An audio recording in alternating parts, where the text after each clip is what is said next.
East West ಶಿಕ್ಷಣ ಸಂಸ್ಥೆಯ ಸಂಸ್ಥಾಪಕರಾಗಿದ್ದ ದಿವಂಗತ ಸಿಎನ್ ರವಿಕಿರಣ್ ಅವರ ಜನ್ಮದಿನಾಚರಣೆ ಪ್ರಯುಕ್ತ ರವಿ ಸಂಭ್ರಮ ಎಂಬ ಕಾರ್ಯಕ್ರಮವನ್ನು ಆಯೋಜಿಸಲಾಗಿತ್ತು. East west group of institution ಕ್ಯಾಂಪಸ್ನಲ್ಲಿ ದಿವಂಗತ ರವಿಕಿರಣ್ ಅವರ 52ನೇ ಹುಟ್ಟುಹಬ್ಬದ ಪ್ರಯುಕ್ತ ಅವರ ಪುತ್ಥಳಿ ಅನಾವರಣ ಮಾಡಲಾಯಿತು. ಗೃಹ ಸಚಿವ ಡಾಕ್ಟರ್ ಜಿ ಪರಮೇಶ್ವರ್ ದಿವಂಗತ ಸಿಎನ್ ರವಿಕಿರಣ್ ಲೋಕಾರ್ಪಣೆಗೊಳಿಸಿದರು. ಇನ್ನು ಈ ಕಾರ್ಯಕ್ರಮದಲ್ಲಿ ನಟ ಶ್ರೀ ಮುರಳಿ, ಶಾಸಕ ಎಸ್.ಟಿ. ಸೋಮಶೇಖರ್, ಇತರ ಗಣ್ಯರು ಭಾಗಿಯಾಗಿದ್ದರು.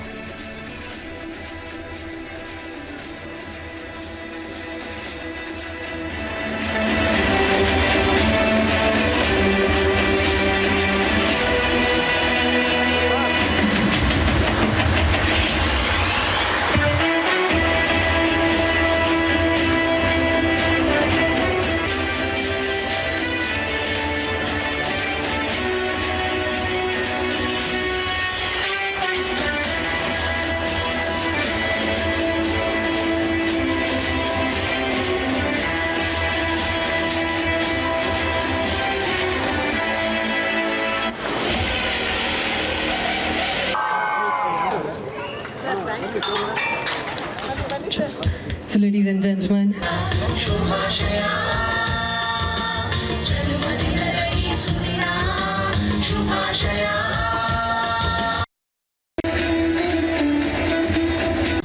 so I request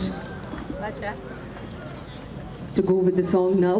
So ಈ ಒಂದು ಎಲ್ಲರೂ ಸೇರಿ ರವಿಕಿರಣ್ ಸರ್ ಅವ್ರನ್ನ ಈ ಒಂದು ಪವಿತ್ರವಾದ ದಿನ ನೆನಪು ಮಾಡಿಕೊಂಡು ಈಗ ಈಸ್ಟ್ ವೆಸ್ಟ್ ಸಂಸ್ಥೆಯ ಎಲ್ಲರೂ ಸೇರಿ ಒಂದು ಗೀತೆ ಮೂಲಕ ಅವ್ರಿಗೆ So I request to go with the song now. So ಈ ಒಂದು ಅದ್ಭುತವಾದಂತ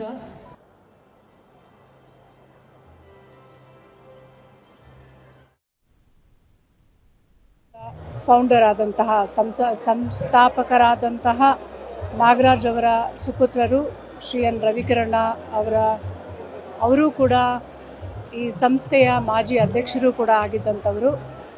ಅವರ ಹುಟ್ಟುಹಬ್ಬ ದಿನ ಇವತ್ತು ಅವರ ಪುತ್ಥಳಿಯನ್ನು ಅನಾವರಣಗೊಳಿಸುವ ಮೂಲಕ ಅವರು ಈ ಸಂಸ್ಥೆಗೆ ಅವರ ಕಡೆಯಿಂದ ಕೊಟ್ಟಿರುವಂಥ ಕೊಡುಗೆ ಪ್ರತಿಯೊಂದನ್ನು ನಾವು ಒಂದು ಪುತ್ಥಳಿಯನ್ನು ಅನಾವರಣಿಸುವ ಮೂಲಕ ಒಂದು ಅಳಿಲು ಸೇವೆಯನ್ನಾಗಿ ನಾವು ವ್ಯಕ್ತಪಡಿಸ್ತಾ ಇದ್ದೀವಿ ಇವತ್ತು.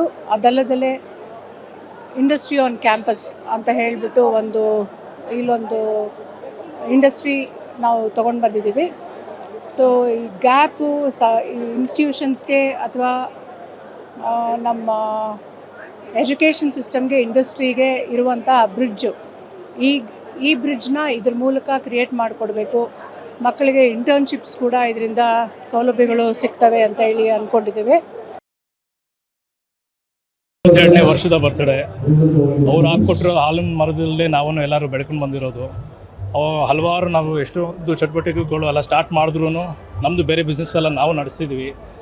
ಸಂಸ್ಥೆ ಇಷ್ಟು ದೊಡ್ಡ ಮಟ್ಟಕ್ಕೆ ಬೆಳೆದಿದೆ ಇವತ್ತಿನ ದಿವಸ ಅಂದರೆ ಅವರು ಕಾರಣ, ನಮ್ಮ ತಾಯಿಯವರು ಕಾರಣ.